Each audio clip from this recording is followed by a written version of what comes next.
Hello दोस्तों, स्वागत है आपका धर्मेंद्र चैनल पर। Daily business and startup news के लिए चैनल को सब्सक्राइब करना न भूलें। चलिए तो शुरू करते हैं आज की न्यूज़ का सिलसिला।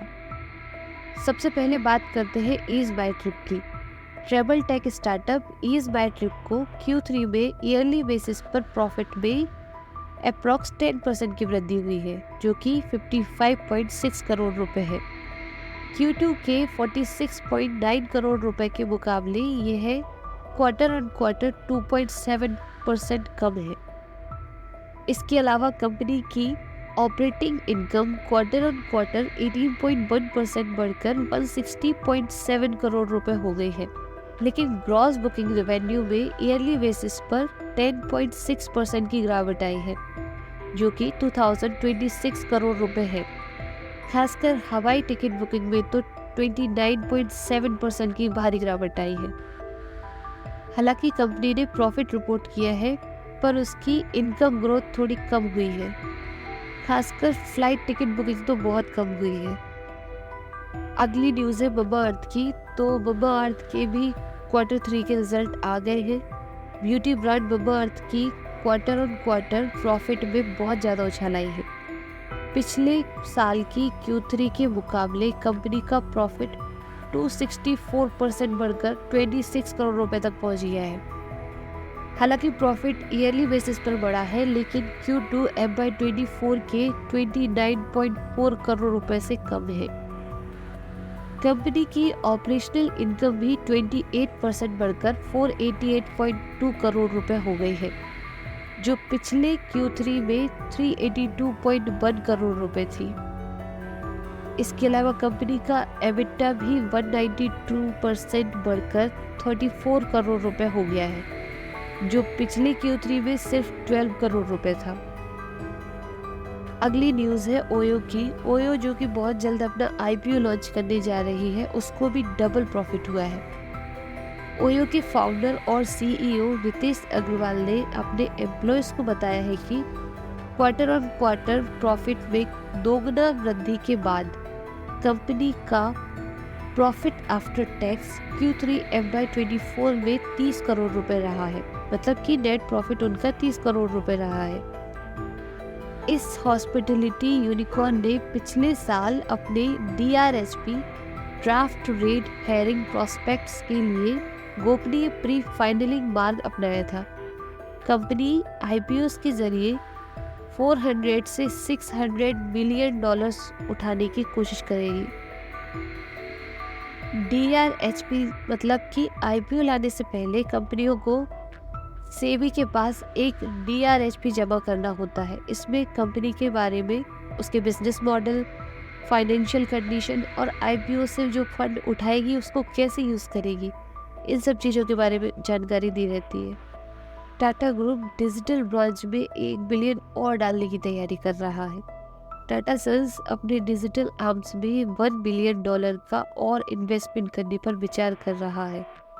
अक्टूबर 2023 में टाटा ग्रुप अपने सुपर ऐप टाटा न्यू में $1 बिलियन के अलावा इन्वेस्टमेंट पर विचार कर रहे हैं।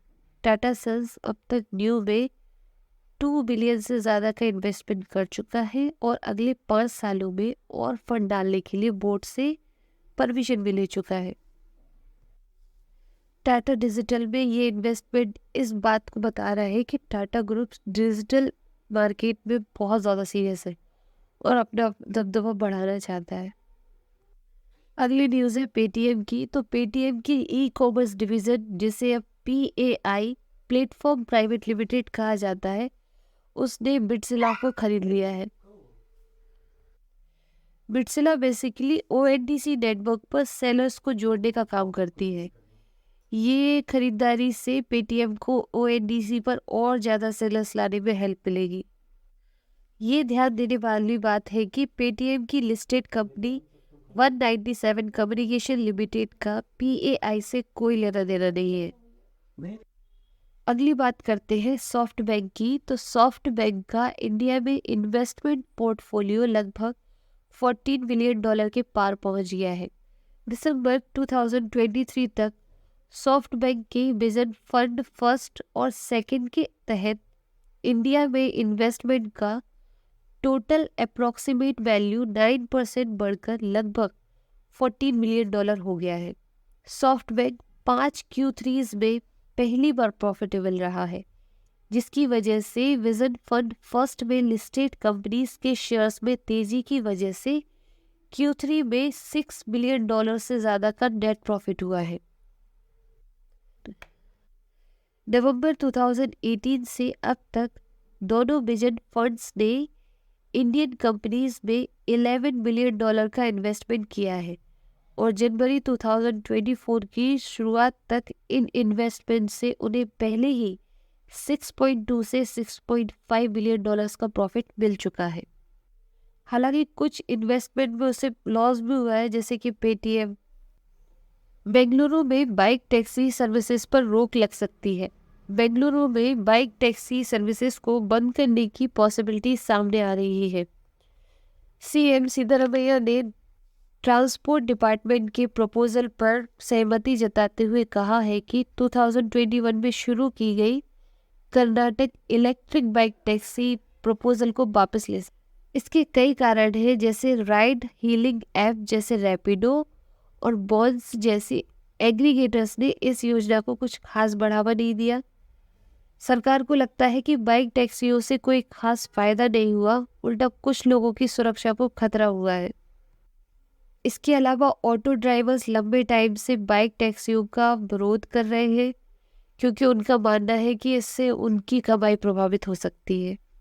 आज के लिए बस इतना ही। मिलते हैं कल नई खबरों के साथ। डेली ही ऐसी बिजनेस न्यूज़ के लिए सब्सक्राइब करें हमारे चैनल को। धन्यवाद।